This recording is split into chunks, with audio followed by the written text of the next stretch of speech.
Riobamba. Democracia 920 AM y Democracia TV para todo el mundo. 8:30 minutos en el territorio continental ecuatoriano, buscando la verdad en la revista de Opinión Democracia. Abrimos un espacio para debatir sobre la afectación en la economía ecuatoriana por los efectos de esta guerra, de esta invasión demencial de Vladimir Putin desde Rusia hacia Ucrania. Quiero dar la cordial bienvenida a los invitados de este debate: Rodrigo Gómez de la Torre, de la Cámara de Agricultura, Primera Zona, doctor Pablo Zambrano, presidente ejecutivo de la Cámara de Industria y Producción, y el ingeniero José Javier Orellana, experto petrolero. Empecemos con Rodrigo Gómez de la Torre. Leíamos hace poco, usted ponía un tuit en donde hace una evaluación respecto de los efectos que tendría esta guerra, y sostenía usted: como Ecuador somos parte de un mundo globalizado y lo que sucede en otras partes del planeta nos beneficia al igual que nos perjudica. Este conflicto nos perjudica por varios frentes. ¿Cuáles son los frentes que nos perjudica y en qué nos beneficia, además del incremento circunstancial del precio del petróleo? Buen día, Rodrigo. Estimado Miguel, muy buenos días. Grato saludarte, José. Pablo, una pequeña aclaración. He dejado ya la presidencia de la Cámara de Agricultura. Sí. Pero sobre este tema, yo creo que... Pero sigues en la Cámara, ¿no es cierto? No, ya, me retiré ya de la Cámara de Agricultura. Okay. Pero el tema aquí, ¿en qué nos beneficia? No encuentro ningún ámbito en que nos beneficie. Porque podríamos decir el tema del precio del petróleo, pero no nos olvidemos que en este gobierno se fijaron nuevamente los precios de los combustibles. Por ende, a mayor precio de petróleo, mayor precio de diésel, naftas, GLP, y por ende, el gobierno, si bien recibe más ingresos, también tiene más egresos por efectos de los derivados. Y todo subsidio, directa o indirectamente, sale del bolsillo de los ecuatorianos, porque el gobierno recauda, no produce. Pero enfoquémonos en la parte agrícola, porque el sector agroproductivo, agroexportador, representó ya en el 2021 sobre los 13.500 millones de dólares en generación de divisas, cientos de miles de puestos de empleo. Y obviamente cuando vemos que un mercado tan importante como es Rusia se contrae abruptamente, estas exportaciones, no es que uno levante el teléfono y dice: ve, ñañito, vos que estás en la China, o vos que estás en Canadá, o vos que estás en Argentina, yo en vez de mandarle a la Rusia, te voy a mandar a vos. Eso no funciona así. La apertura de mercados implican procesos que toman tiempo. Eso en lo que a la cadena agroexportadora respecta. Pero ahora, cuando vamos a las importaciones, vemos el otro moneda. Ya el año pasado, la problemática del transporte, la logística venía extremadamente encarecida. Problemática de plástico, cartón y demás para embalaje, complicada.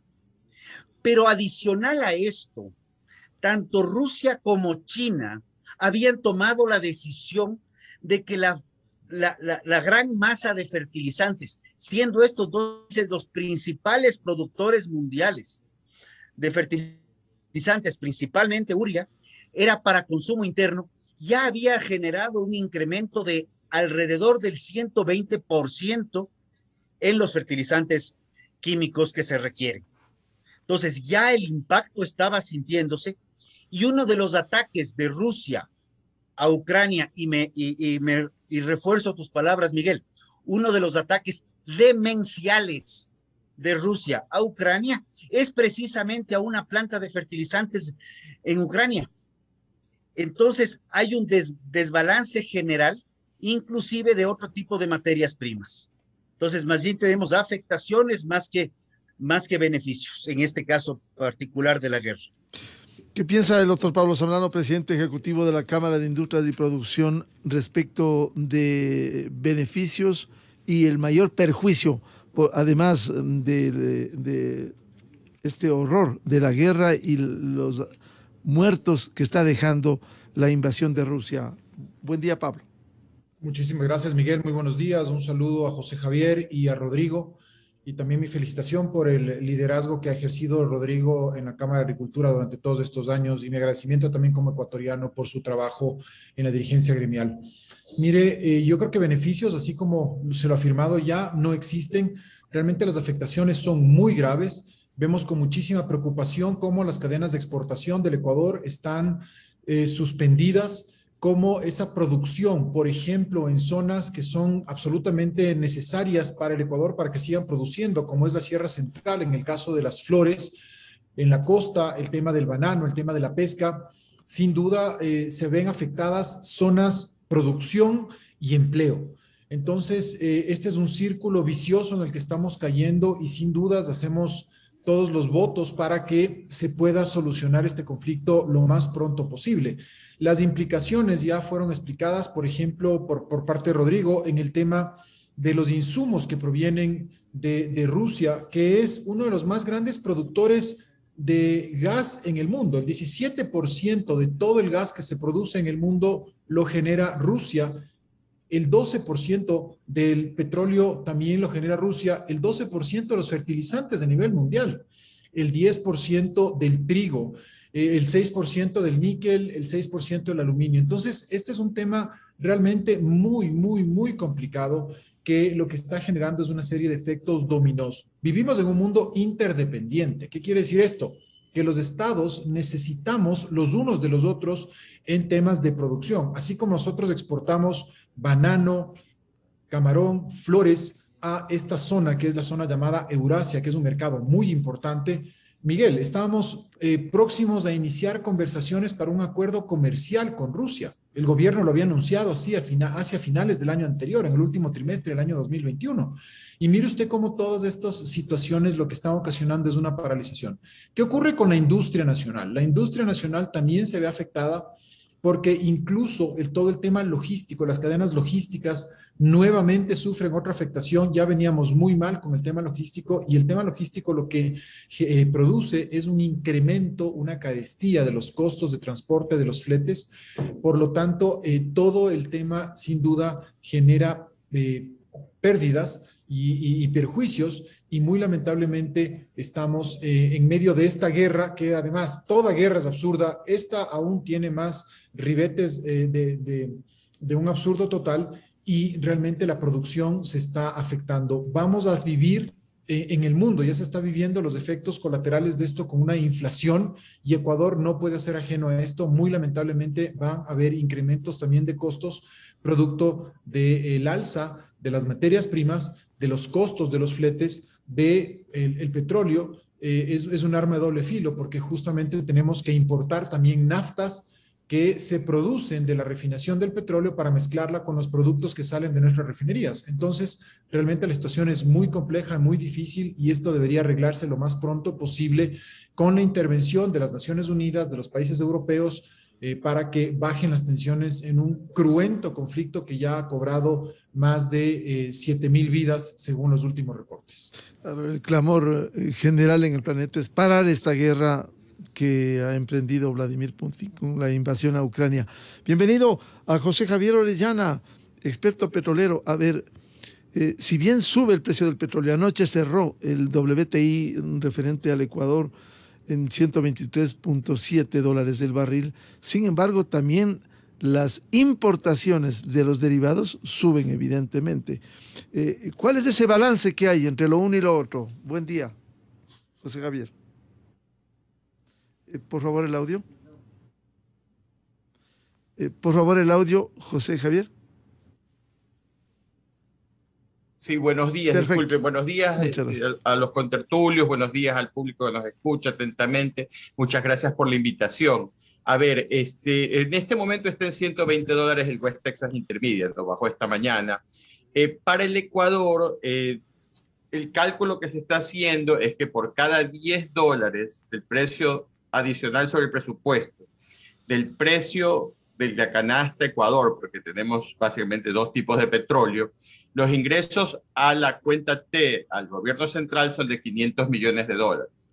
Porque recuerda que esos dineros primero entran a Petroecuador, Petroecuador ya tiene cuentas atrasadas que tiene que pagar, que esto es por ley, ¿no? De allí pasarían a dividirse entre las universidades públicas y los GATS. Entonces, el cálculo que ha dado el Ministerio de Finanzas es ese, que serían unos 500 millones de dólares por cada 10 dólares. Nosotros estamos estimando que el precio conservador promedio para el crudo ecuatoriano este año sería alrededor de 90 dólares, lo que nos indicaría que sería el precio del presupuesto está en 59.2. Entonces estamos hablando de más de 1.500 millones de dólares adicionales a la cuenta del Estado, lo que básicamente ya pondría a Ecuador casi sin déficit fiscal. Esto de aquí está basado ya neto de subsidios también, estos 1.500 millones. La razón principal es que si bien Ecuador importa 1.500 millones de galones de diésel y 1.100 millones de gasolina eco extra, la super de libre mercado, y el precio ha subido un poco más rápido y especialmente se va a acelerar más en el verano americano. Todavía el incremento del precio del petróleo nos ayuda a cubrir esa diferencia. Entonces estos dineros ya vienen netos de ese subsidio. Sí, el subsidio, y comparando el subsidio que hay para ciertos derivados del petróleo, no para todos, pero hay otros que sí va a afectar. El ejemplo de la gasolina super, José Javier. Sí, bueno, la super tiene un precio que fluctúa con el mercado, pero se consume solo 100 millones de galones al año. Y probablemente lo que va a suceder, que ya ha sucedido, es el tema de elasticidad. Baja el consumo. Yo hice una encuesta ayer para hacer un pequeño análisis y ya la tendencia es una reducción, especialmente en los hogares de clase media, ¿no? Si tú tanqueas 50 galones al mes, el diferencial es grande. No es lo mismo comprar a 2.55 que a 4 dólares, 4.10. Veamos cuál es el techo de la gasolina super en Ecuador. Porque este fenómeno va a continuar. O sea, las tensiones van a seguir y los problemas van a seguir con el tema del petróleo. Porque el temor sería de que poco a poco esa producción rusa de petróleo no encuentre mercado y no hay cómo reemplazarla tan fácilmente. Los países que tienen capacidad de producción, que son Rusia y los Emiratos Árabes, ni siquiera le han contestado las llamadas al presidente Biden. Pero ¿cuánto afectaría la decisión del presidente Biden, a propósito de lo que señala José Javier Orellana, el impedir que se reciban las exportaciones de Rusia, tanto de petróleo cuanto de gas? ¿Cómo se pronuncia? Para Estados Unidos no es mucho, es 200.000, 400.000 barriles diarios, que en la gran suma total, Rusia exporta 7 millones de barriles, no es tan grande. El problema es que hay muchas empresas en el mundo que no quieren tocar el petróleo ruso. El petróleo ruso se ha estado vendiendo a descuentos por debajo de 28 dólares. Se llama Ural, es la denominación del precio de esa zona del mundo. En parte porque no lo quiere tocar nadie, porque no saben si va a haber más medidas. Nadie quiere quedarse en la mitad de una medida. Entonces, la presión sigue allí. Y si bien se está esperando que se llegue a un acuerdo con Irán, Estados Unidos llegue a un acuerdo con Irán y quizás con Venezuela, pero la capacidad de Venezuela quizás en 3 meses se incremente 300.000, medio millón de barriles. La capacidad de Irán probablemente lo mismo, 3 meses para llegar a unos medio millón de barriles adicionales y quizás 6 meses para 1,5 millones. Entonces es una situación bastante complicada. Y por el combustible, tú empiezas a tener un fenómeno de inflación global, porque los plásticos, el combustible tiene, el petróleo tiene un uso multifacético, no solo es en el transporte. Entonces, por ejemplo, incrementa el costo del PVC en la construcción, el costo de energía de transporte, cuesta más el transporte marítimo, etcétera. O sea, se esparce en la economía a tal punto que bancos de inversión estiman que a cierto nivel de precio del crudo ya empezarías a correr el riesgo los países de Occidente de caer en temas recesionarios de nuevo. Volvamos porque con... Sí, adelante. No, continúa, no hay problema. Sí, quisiera volver con los problemas del agro, no solo las importaciones de fertilizantes, de insumos, sino también las exportaciones, las flores. El mercado de Rusia y Ucrania han sido muy importantes. ¿Cómo va a afectar este hecho, Rodrigo Gómez de la Torre? A ver, como mencionaba Miguel, el momento que se deja de tener un mercado, se complica la situación hacia atrás. Porque obviamente y nos han enseñado un poco a decir, es que el exportador es el que es bueno o es malo. No, no, atrás de un exportador están productores, está logística, está transporte, está toda la cadena productiva que está en el agro. Entonces se convierte en una rueda de molino donde no sabes dónde va a terminar esto. Abrir nuevos mercados para flores, por ejemplo, no es sencillo. El mundo todavía está en un proceso post-pandemia en donde la situación se ha complicado. Ya en febrero tuvimos 2.500 toneladas de flores que no pudieron ser exportadas por efecto de la falta de transporte. Entonces, más bien yo sí vería que comencemos a ver qué otras soluciones y alternativas tendremos, no en el corto plazo, porque no es un tema de cambiar o la forma de fertilización o qué pasa con el camarón que iba a Rusia. Probablemente ese, por ser un menor en porcentaje, pueda abrir un espacio interesante en Estados Unidos, que ya se convirtió en un gran exportador, en un gran importador del camarón ecuatoriano. El banano no es tan sencillo, pero va buscando alternativas, porque sí hay un tema que afecta directamente a la parte productiva, y obviamente la pregunta típica es, ok, si hay incremento de costos, ¿cuánto va a subir la canasta básica? Y creo que más bien hay que ver que la canasta básica en el Ecuador usualmente incrementa no por efectos técnicos, sino por efectos especulativos. Entonces, más bien ir educando un poco y buscando alternativas, que sí las hay en algo así como 6 a 8 meses, para ir migrando un poco la fertilización para otro tipo de fertilizantes que podríamos elaborarlos localmente a través de bioinsumos, los desechos que se van a los rellenos sanitarios, por ejemplo, pero con decisión política. Y ahí viene un problema grave. Estamos en un año político en el cual los 90,000 candidatos que se estiman que vamos a tener para juntas parroquiales, prefecturas y alcaldías, todos van a ofrecer lo mismo, cuando este no es un trabajo del próximo alcalde o el próximo prefecto o el próximo miembro de junta parroquial. Eso es algo que debimos haber comenzado hace como 10 años para inclusive no tener los problemas que estamos teniendo en el relleno sanitario de Linga. O sea, el Ecuador siempre va postergando las decisiones. Tal vez buscándole algo positivo a esta guerra demencial, una presión externa para poder tomar decisiones inmediatas en materia local para un desarrollo, y que el gobierno también, si bien este es un tema y en esto reconozco que este es un problema del sector privado, pero que el gobierno también maneje un poco un discurso menos agresivo y más conciliador con respecto a la problemática que hay, porque el problema del desempleo en el Ecuador sí es un problema de todos los ecuatorianos y es un problema de política pública, el cual se habla y se habla y se habla, pero tampoco se concreta nada. Precisamente lo que señala Rodrigo Gómez de la Torre, desempleo, pudiera verse afectado si se reducen las exportaciones, especialmente en sectores fundamentales, el banano, las flores. Rodrigo. El momento que no hay a quien vender y la contracción se frena, no nos vayamos a la guerra de Ucrania. Vámonos de aquí ayer nomás al octubre negro del 2019, donde se perdieron miles de puestos de empleo por el bloqueo de las vías en el Ecuador, por esta manifestación de igual manera demencial. La pandemia afectó muchísimo por problemas de mercados. Entonces, el empleo es probablemente uno de los puntos más vulnerables que tiene el Ecuador, a pesar de tener una ley completamente arcaica, proteccionista y extremadamente rígida.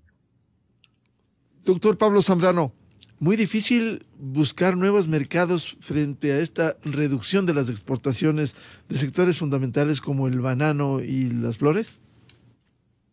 Sin duda, es complejo, es complicado, no se puede frente a una acción tan rápida, tan abrupta y tan absurda como la invasión de Rusia a Ucrania, encontrar mercados de una forma rápida. No nos olvidemos, Miguel, que Ecuador está todavía trabajando en una agenda comercial. Tenemos pendiente, y creo que esto nos motiva a acelerar el acuerdo comercial con Estados Unidos, por ejemplo, para poder encontrar en ese mercado una mayor oferta de nuestros productos y entrar a ese mercado sin aranceles.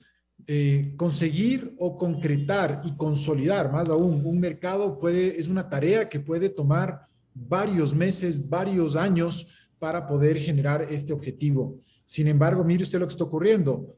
Suspender las exportaciones a un mercado que estaba consolidándose como es la zona de Eurasia tomó nada más una decisión absurda de un líder político mundial.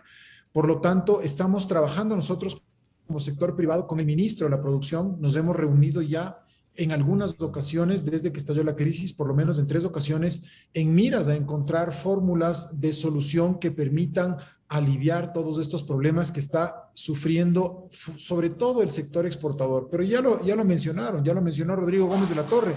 Para que llegue, ¿no es cierto?, el banano a Europa, se requiere de toda una cadena productiva que empieza en el campo, con la fertilización de los campos, con el arado de los campos. Para eso se necesita maquinaria agrícola, se necesitan insumos que la industria los provee. Para el proceso ya de exportación en sí mismo se requieren cajas de cartón, se requiere plástico, se requiere una cadena logística, toda una preparación. Por lo tanto, esa cadena está sufriendo sin lugar a dudas. El tema de las exportaciones no solamente involucran a los exportadores, sino que involucran a los pequeños productores, involucran a los industriales, involucran justamente a quienes prestan servicios para todos estos sectores.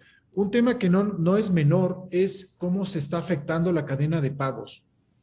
El momento en que Rusia recibe sanciones por parte de la comunidad internacional, por ejemplo, para no poder utilizar el mecanismo del SWIFT en las transferencias bancarias, lo que ocurre es que la cadena de pagos se ve afectada y lamentablemente esa cartera que los exportadores ecuatorianos tienen que cobrar se ve sin lugar a dudas retrasada. Esto le corta liquidez al sector privado.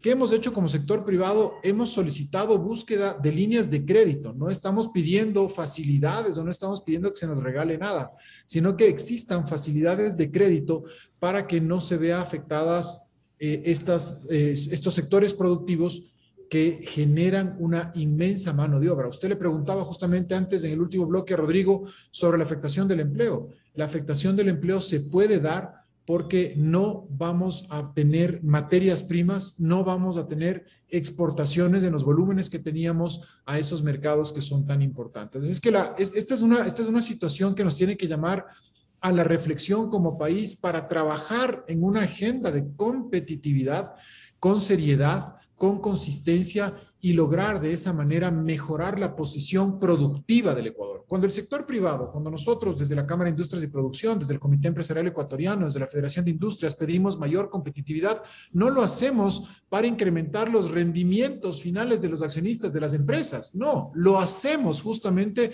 con el objetivo de que el Ecuador sea un mercado más atractivo para inversiones, sea un mercado más atractivo para producir y lo más importante, para mejorar esa competitividad que tenemos con vecinos como Colombia, Perú, Chile, Centroamérica, que son nuestros principales competidores frente a los mercados mundiales. Doctor Zambrano, ¿esto va a reducir los niveles de producción y productividad si no hay los insumos para preparar el campo, como bien decía usted, si no hay el cumplimiento adicional de la cadena de pagos, de lo que ya se exportó, de lo que ya llegó al destino? ¿Esto pudiera complicar aún más las finanzas y redundar en el empleo? Lamentablemente esa posibilidad es muy alta. Por lo tanto, tenemos que actuar con responsabilidad. Tenemos que en este momento encontrar soluciones emergentes ya en cada unidad productiva, digámoslo así, en cada empresa tenemos que hacer eso, pero se requiere una acción concertada. Ya las afectaciones, por ejemplo, para el sector florícola vienen dándose desde hace algún tiempo atrás. El sector turístico, de igual manera, por ejemplo, se ve afectado. Los costos de los combustibles, por ejemplo, para los barcos en Galápagos se incrementan y esto afecta directamente a la competitividad de las empresas. No nos olvidemos que el sector turístico ha estado prácticamente paralizado 2 años y sin duda esto genera una vez más pérdidas. Se van acumulando acumulando las pérdidas. Entonces, hay que tomar acciones, sin duda, de eficiencia, de productividad dentro de cada una de las empresas, pero también a nivel macro, a nivel de competitividad. Tenemos que trabajar muchísimo en la estructura de costos en el Ecuador. Por eso hacemos votos para que en conjunto el sector público y el sector privado encontremos soluciones que eviten la afectación en el empleo y el incremento de costos, pero realmente esto va a ser muy complicado y muy complejo si es que esta guerra se prolonga. José Javier Orellana, siendo importante en la economía ecuatoriana las exportaciones de petróleo, no es el único sector, sino como vemos, se afectan a otros en exportaciones, importaciones de insumos, de fertilizantes. ¿Cómo ve usted ese panorama complejo, difícil, que pudiera finalmente redundar en el desempleo en el país? A ver, no sé si sabías, Miguel, pero yo fui viceministro de Comercio Exterior. Esto en la época para el principio del acuerdo con la Comunidad Europea. Mira, más o menos y básicamente nosotros trabajamos mucho en la compra y venta de empresas a distintos países. El trabajo en el sector bananero es alrededor de 500.000 de personas. Hay 215.000 hectáreas. La hectárea de banano usualmente tiene un empleado directo y un trabajo por fuera, indirecto. Y es una parte muy importante, este sector, las ventas que tiene para Ucrania, Rusia y todo ese sector es casi un 25% del total. Entonces estaríamos hablando de $700 millones. Ya no le puedes vender porque de las 5 navieras dicen que no van a ir a Rusia. 60% del banano que va a San Petersburgo va en 3 de esas navieras. Ya no puedes entrar al Mar Negro porque está cerrado los puertos de Odessa, los puertos de Ucrania. Entonces, ha habido una caída muy grande en lo que es colocación de banano, porque ese banano estaba en tránsito, había 2, 3 ya buques en tránsito que estaban llevando el banano allá y tuvieron que desviarse y básicamente rematar la carga. Ahora, en el banano, para dar un ejemplo, y podemos hablar de las flores un poquito más después, el banano, el precio spot del banano, que es algo así como el índice de Wall Street para el tema del banano, que es las compras que se hacen, normalmente esta época del año debería estar por encima del precio de la caja, del 6.20, en este momento está por debajo de $3. Entonces, ni siquiera está recuperando sus costos de producción. Muchos de estos bananeros, especialmente los pequeños y medianos, que tienen menor rendimiento de cajas por hectárea. O sea, ellos les pega mucho más. Y eso también tiene una derivada hacia el sistema de crédito del país, porque muchos de esta gente una hectárea de banano cuesta más o menos $30.000 y en aquellos que son nuevas probablemente tengan una deuda de $15.000 por hectárea. Entonces es algo muy sensible para el país, ¿no? Además de lo que ya estaba conversando Pablo, del encadenamiento. O sea, tú la caja te usa producción de cajas, de plástico, las fundas de plástico que tienen que ir, cuando son racimos, la funda con la que va dentro de la caja, transporte local, en las tractomulas, transporte en puente, o sea, es todo un encadenamiento. En flores es más o menos 120.000 personas que trabajan en el sector floricultura de Ecuador, porque las hectáreas son más caras, son más o menos $260.000 te vale una hectárea. Y allí también más o menos se puede estimar que el efecto podría ser en un 20%, porque es más o menos lo que se coloca totalmente ese mercado. Con un caveat que es más macroeconómico, ha habido una destrucción de la demanda en esos países. JP Morgan estima que este segundo trimestre la economía rusa va a caer 36%. El rublo esta mañana estaba alrededor de 140. Estaba en 70, ahora está casi el doble. O sea, estás hablando ya de un 50% de reducción. Nuestros productos que van a ese mercado, banano, flores y camarones, son suntuarios. O sea, la gente puede vivir sin consumir camarón, la gente es difícil admitirlo, pero puede vivir sin comprar flores, y lo mismo banano. Entonces eso va a tener también una repercusión aún cuando acabe el conflicto, porque el poder de compra en esos mercados va a estar reducido. Y eso no es algo que lo resuelva el conflicto, porque pasarán años hasta que se vuelvan a recuperar esas economías. Entonces es bastante seria la situación. Totalmente concuerdo con Pablo. Yo no creo que el sector está buscando dádivas, está buscando facilidades para mantener estas capacidades productivas dentro del país, porque nadie quiere que haya una destrucción de activos generadores de empleo y de ingresos de exportaciones al país por esta crisis que nadie la tenía en mente. O sea, esto es como la pandemia, nadie tenía en su plan estratégico pandemia el 2020, nadie tenía principios de este año, ni siquiera en enero, guerra en Ucrania. Eso es una parte muy importante que hay que considerar, ¿no?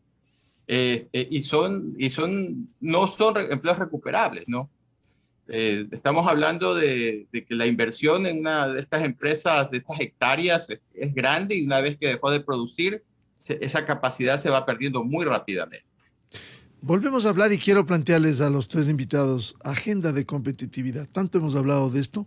Lastimosamente, desde la visión del Estado, esto no ha habido una facilidad para mejorar y lograr esta agenda de competitividad. ¿Cómo afrontar esto? Porque no sabemos qué tiempo más va a llevar esta guerra. Ojalá pare pronto esta actitud de Putin, pero mientras tanto está allí. ¿Cómo volver a tocar, Rodrigo Gómez de la Torre, la agenda de competitividad? Miguel, no creo que tiene que ver ya con la guerra o con la pandemia. El tema de la carencia de competitividad o la falta de competitividad en el Ecuador es un problema estructural. Lo venimos discutiendo, serían 3 gobiernos, asumiendo que el que está prófugo fueron 10 años. O sea, realmente del año 2009, 2010, estábamos hablando de una depuración tributaria. Para el 12 o 13 ya se complicó el tema y hablábamos de la eliminación del impuesto a la salida de divisas. Seguimos hablando de lo mismo. Definitivamente el tema de la reforma en materia laboral no es algo que se debe hacer, es algo que es urgente hacerlo, porque antes de la pandemia, 38%. En el peor momento de la pandemia, con cifras comparables, 30%. O sea, el impacto en el empleo de la pandemia no fue tan grave, no fue del 30%, no fue del 20%. La informalidad en el Ecuador está cooptada. Y el tema de la tramitología que tenemos en el gobierno pasado, la ley de eficiencia de trámites, reducción de trámites, ni sé qué vaina le bautizaron, un lindo nombre. Tenemos ahorita el decreto 68 y se están avanzando en ciertos procesos para reducir los trámites. Pero son los 3 temas que seguimos discutiendo. Y con todo el respeto y aprecio que le tengo al presidente y que les tengo a los ministros, la ley tributaria no abonó a crear soluciones, sino por el contrario, abonó a empeorar las situaciones. Entonces, impuesto al patrimonio y a las industrias que por mala suerte ya estaban con el voluntario, les cayeron 2 o 3 cuotas de golpe este año. El sector agrícola que se pidió por todos los medios desde el mes de julio del año pasado, no le metan el impuesto al patrimonio. La realidad del agro es diferente a la realidad de un consultor. Y perdón, aquí tengo a José. Un consultor para hacer su trabajo necesita su principal patrimonio. Es su cerebro, son sus ideas, es su criterio. Y el patrimonio en activos, una computadora, un celular, una oficina de pronto. El agro necesita tierra. ¿Qué pasó con las aclaraciones que se hicieron desde el sector bananero, camaronero, bosquero, ganadero, agrícola en general? Nada. Entonces, lo que necesitamos, en efecto, no son dádivas, son atacar la problemática estructural del Ecuador, que la venimos debatiendo por más de 10 años y que se la ha venido discutiendo en las 3 campañas políticas. Y voy a dejar una excepción en la segunda vuelta de la última. Pero los problemas los tiene claritos todo el equipo del presidente Correa y todo el equipo histórico del presidente Correa. Lo que hay que hacer es que el Ecuador deje un poquito de hablar de política y comencemos a hablar de economía, de estructura, competitividad y desarrollo, porque la agenda comercial apoyamos. Mientras más agresiva sea, mejor. Sí va a requerir de una mejor competitividad para que nuestros productos no solamente puedan conquistar más mercados afuera, sino también puedan, y cabe el término, en términos de competitividad, no proteccionismo, defenderse de los productos que vengan de fuera y que sí producimos localmente, pero no con proteccionismos. El proteccionismo nos mata por todo lado. y solo como cuña comercial, el sinsentido más absurdo de los últimos 40 años, más allá de la fijación de precios de combustibles, haberles puesto una suerte de precios mínimos de sustentación al transporte pesado local, sin sentidos totales. Doctor Pablo Zambrano, hemos tocado estos asuntos de fondo estructurales. ¿Cómo afrontar este problema estructural, profundizar la agenda de competitividad, más allá de la afectación que evidentemente complica la situación económica interna de la invasión de Rusia a Ucrania? Miguel, yo creo que es fundamental que en el Ecuador adoptemos una posición conjunta frente a los grandes temas nacionales y a los grandes problemas que atravesamos. En este rato, el principal problema que tiene la sociedad ecuatoriana es la falta de empleo. Apenas 3 de cada 10 ecuatorianos tienen un empleo fijo, un empleo con dignidad, y para ello necesitamos entonces incorporar a ese 70% de ecuatorianos al trabajo formal. Necesitamos hacer reformas profundas, reformas urgentes, y la Asamblea Nacional, por ejemplo, es uno de los estamentos que tiene que estar a la altura de las circunstancias, actuar con responsabilidad y trabajar en equipo. Pero lamentablemente vemos que no hay una respuesta o no ha habido una respuesta. Esa ley tributaria que se mencionó pasó por el Ministerio de la Ley, es decir, no hubo el debate adecuado, no hubo los votos ni para aprobar ni para rechazar la ley. Eso creo que es intolerable. Así es que hay que trabajar en conjunto. El gobierno central tiene sin duda una responsabilidad muy grande en la definición de la política pública, pero la Asamblea Nacional tiene que también discutir y aprobar leyes propositivas. Este momento es el momento del pragmatismo. No podemos darnos el lujo en este momento de discutir temas filosóficos, temas ideológicos, temas individualistas de partidos o movimientos políticos, por muy respetables que esos movimientos sean.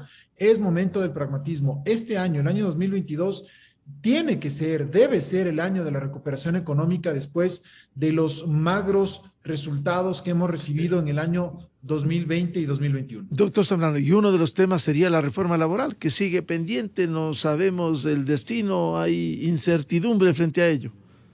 Hay 3 proyectos de ley que se están discutiendo dentro de la Comisión de los Trabajadores, de los Derechos de los Trabajadores, así se denomina la comisión en la Asamblea Nacional. Si es que uno revisa esos proyectos de ley, muy lamentablemente nos vamos a dar cuenta que están pensando todavía en el siglo XIX.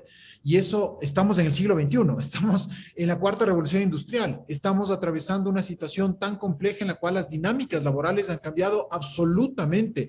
Los retos del futuro del trabajo los estamos discutiendo en la Cámara de Industrias y Producción y lo están discutiendo los organismos internacionales de la ONU, como por ejemplo la Organización Internacional del Trabajo. Entonces, si es que no estamos de acuerdo a lo que está ocurriendo en las circunstancias actuales, a la situación que vive el mundo, vamos a tener los mismos resultados negativos. Alberto Einstein ya lo repetía, quien hace todos los días las mismas acciones y espera resultados diferentes es sinónimo de que está loco.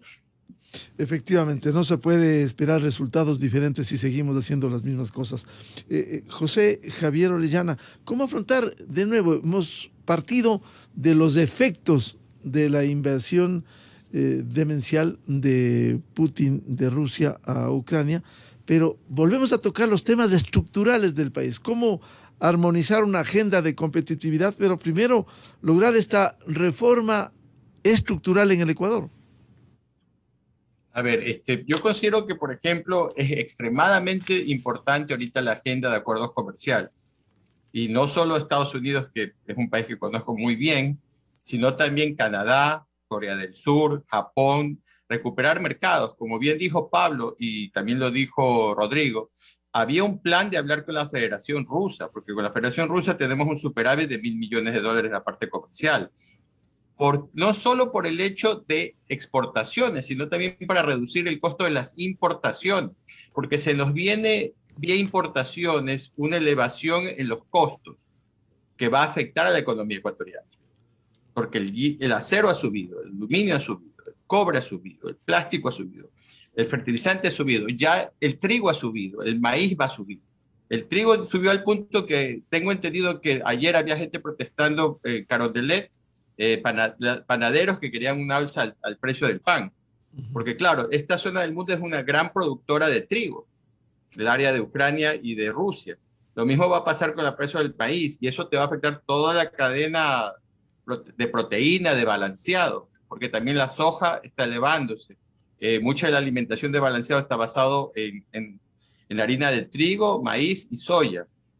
Y eso solo se puede reducir vía acuerdos, porque Ecuador no puede producir todo. Hay una gran cantidad de productos que Ecuador jamás los va a poder producir competitivamente. Luego viene una agenda de productividad, que es parecida a la palabra competitividad, pero es diferente. Por ejemplo, en zonas bananeras, Ecuador tiene un promedio de unas 2.000 cajas por hectárea. Países como Costa Rica, Guatemala están por encima de 3.000. No quiero decir que en Ecuador no haya productoras que estén en 4.000 cajas por hectárea, pero son muy pocos. Entonces se necesita una agenda para incrementar la productividad de esas personas, o que al menos, si no van a ser tan productivos en banano, quizás por falta de suelo, algún tema, quizás hay otro producto en el que ellos puedan ir y que sean más competitivos. Es algo que sucede, por ejemplo, en el café. Ecuador es más competitivo el café arábiga que el robusta. El robusta es el que se usa para café instantáneo, mientras que el arábiga es más especializado, es un nicho, paga mucho más. Pero debemos tener una agenda país, ¿no?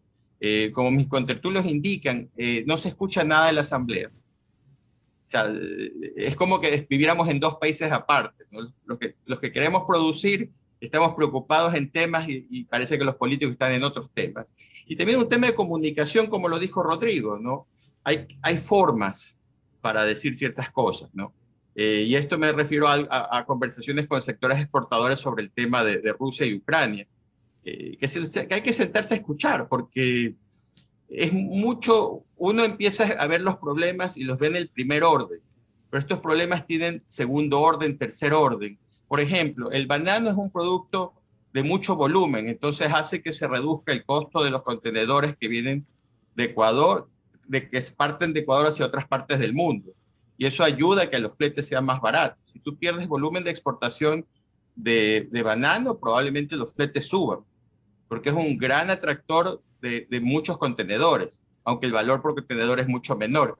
Ese costo probablemente afecte al camarón un poco. Que es lo contrario, es un contenedor de mucho dinero, pero que no te hace volumen. Y los grandes barcos quieren tener volumen, porque ellos son barcos que cargan miles de contenedores en ocasión y quieren embarcar los miles de contenedores. Pero es una situación bastante crítica y que creo merece más atención. Miren, no hemos escuchado al ministro de Agricultura, yo ni siquiera lo conozco, pero ya estos temas debería habérselo tratado el ministro de Agricultura. Claro, liderar procesos, don Pedro Álava debiera liderar procesos en este momento, ¿no? Creo que los contertulios estarían de acuerdo conmigo en aquello. Bien, yo quiero agradecer el aporte a este análisis partiendo de la incidencia de la invasión de Rusia a Ucrania, cómo afecta a la economía ecuatoriana, pero también estos hechos estructurales que nos obliga a los ecuatorianos a retomar la agenda de competitividad y las reformas estructurales que venimos esperando por décadas en nuestro querido país. Muchas gracias a Rodrigo Gómez de la Torre, expresidente de la Cámara de Agricultura de la Primera Zona, el doctor Pablo Zambrano, presidente ejecutivo de la Cámara de Industria y Producción, y el analista y experto José Javier Orellana. Muchas gracias, muy buen día. Muy buen día a todos, muchas gracias. Hasta luego, Pablo, Rodrigo, Miguel. Muchas gracias, muy amables. Muchas gracias. Buscando la verdad, cerramos la edición de este miércoles 9 de marzo de la revista de opinión Democracia a través de Exa FM, Democracia M y Democracia TV. Les recomendamos, por favor, ya viene en Exa FM, el show de la papaya. Muy buen día, felicidades a todos. Muchas gracias. Miguel Rivadeneira en la revista de opinión Democracia. Bienvenidos al microinformativo de la hora. En redes sociales, la ciudadanía ha mostrado su indignación ante la posibilidad de que se produzca un acto de desestabilización democrática en y desde la Asamblea Nacional protagonizado por el